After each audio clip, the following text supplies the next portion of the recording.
Hey guys, Glue here. Welcome back to the channel. Today we're going to talk about relapse.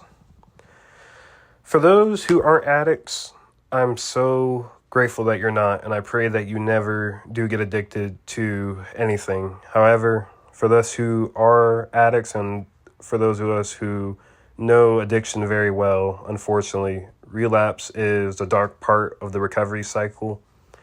And I'm going to be completely real with y'all. The lack of uploads has been because I've been living in shame and I relapsed. I broke my 50 days of sobriety from adult content, overeating, and weed.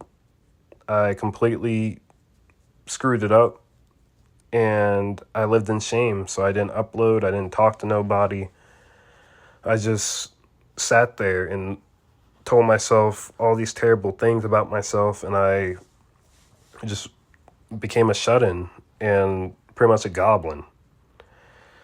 So to start this off, I want to read a Bible verse from 1 Corinthians chapter 10, verse 13. No temptation hath overtaken you except what is common to mankind, and God is faithful. He will not let you be tempted beyond what you can bear, but when you are tempted, he will also provide a way out so that you can endure it. Man, this verse is something that I really need to put more into practice. I've read it several times. However, I was a seer, not a doer of the word. And that led to my relapse. So let's unpack this. A few weeks ago on a Friday at work, I was super stressed out. It was a terrible Friday. It was busy. I was stressed out, and in my mind, I was flirting with the idea of smoking weed. I told myself, man, you need to unwind. This will help you relax. You know, look about all those good times we used to smoke and all that.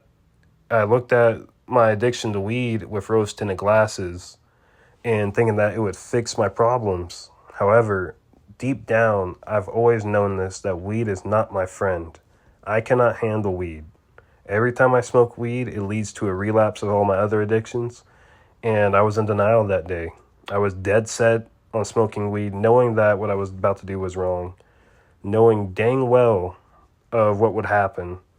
And it was the definition of insanity. I've been through this multiple times. This is not my first rodeo in the same exact situation. However, I was weak that day. And just like those doors that 1 Corinthians 10:13 mentioned earlier, I did not take those doors out. I had many doors that the Lord gave me that I did not use. I did not yield. I didn't pray for help. I didn't reach out to my recovery team. I didn't do anything but follow my flesh. For example, I didn't have to swipe that card to get the PIN. And on the drive to the gas station where I got my PIN from, I felt so much conviction. I told myself that this was a bad idea. I told myself what would happen, and I didn't care. I just wanted immediate temporary fix, thinking that weed is a Band-Aid and that it's the fix all of my problems. However, it's not. Weed is the catalyst to most of my other problems, and I know that, but at the time I didn't care. So I bought the pen, I smoked it when I got home, and immediately I fell into watching adult content just like it has been for years. The same pattern. It's the definition of insanity. I kept smoking. I watched adult content. After I was done with that and I realized what I did, the shame overtook me. I overate like crazy. To paint the picture, I pretty much, as embarrassing as it is, I ate 2 pints of ice cream that Friday, and I ate a large bag of M&Ms, like the family size ones. I did that all in less than 15 minutes. I try to stuff the feelings down with food, and I've tried to do this my entire life, and it's caused nothing but weight gain. It doesn't fix my problems. It doesn't make me feel better. all it does is cause me shame, guilt, a stomach ache, and a lot of weight gain. As sad as it is, I knew better. This isn't my first rodeo, like I said. And the Lord shows me why these things are wrong. He shows me why watching adult content is wrong. He shows me the dangers of it, the people that it affects, what it does to your mind and your spirit. He shows me why smoking weed is wrong. I personally cannot handle weed. It is an idol that I put before the Lord, and I'm not meant to worship idols. My Savior is Jesus Christ. And because I put idols up in front of him, I did not spend time with him. I didn't talk to him. I was completely taken away, and I went into a binge. So I smoked that whole entire weekend. I didn't pray. I just lived in shame. And I told myself for a second there that I can't be fixed. I told myself that I'm too far gone. However, that is a lie that the devil tells us. We are not too far gone. Jesus Christ died for our sins. He paid the price for them. And he extends his hand for us to grab onto. For an analogy, the Lord throws us a lifeboat or a lifesaver, whatever you want to use in this analogy, when we're stuck in the middle of the ocean. In that situation, I was stuck in the middle of the ocean. I was stuck in an ocean of my own desires and fleshly desires and sins. And the Lord extended a hand to pick me up, to get me out of there. And I didn't take it. I completely gave in. And because of that, I drowned in my addictions, and I relapsed, and I broke my sobriety. My sobriety was a gift, and I completely screwed it away for a temporary fix that did not even fix my issues. It just made them worse. My entire life, I've been chasing these same addictions, only to end up in the same spot every single time.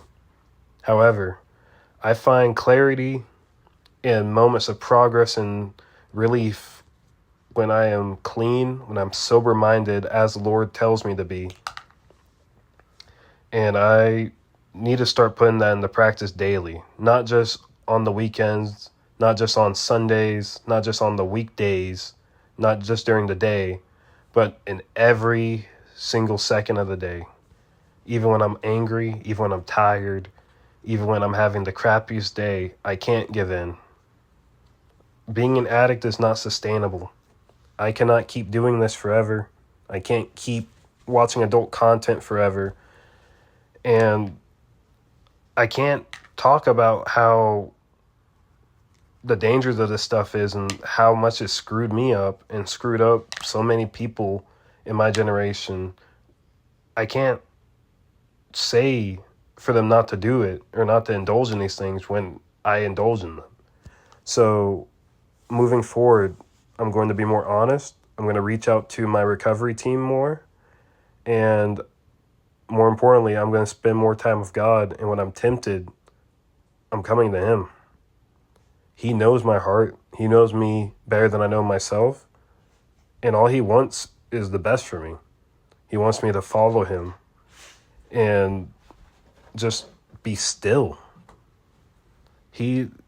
All he wants to do is take care of me, and I keep getting in his way. I have a lot of good things going for me. For example, at my recovery group, in my recovery program at Celebrate Recovery, I have new opportunities to help others, and I can't help them and still live in sin and still live in this double-minded life.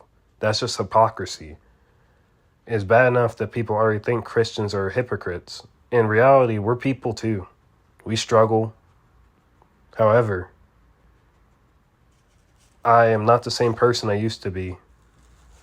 Ever since I became a Christian, I've realized why these things are wrong. And I'm not going to stay in that same cycle of depravity and sin anymore. The Lord loves me. He wants the best for me. All he wants to do is love me and take care of me, and for me to follow him, and I'm going to do so. It's not optional. The only option besides following him, is death. Staying in my addictions, becoming the very person that I hate. I'm not doing that. I've done that my entire life, and I'm not going to keep wasting precious time that I could spend helping others who struggle with the same things I do. I will give my testimony, and I will get clean. I'm not staying weak. I'm not staying in shame anymore. I am free. And for all those who are struggling, we can find redemption in Jesus Christ. Nobody's too far gone for him. What is impossible for man is possible for God. Glue out.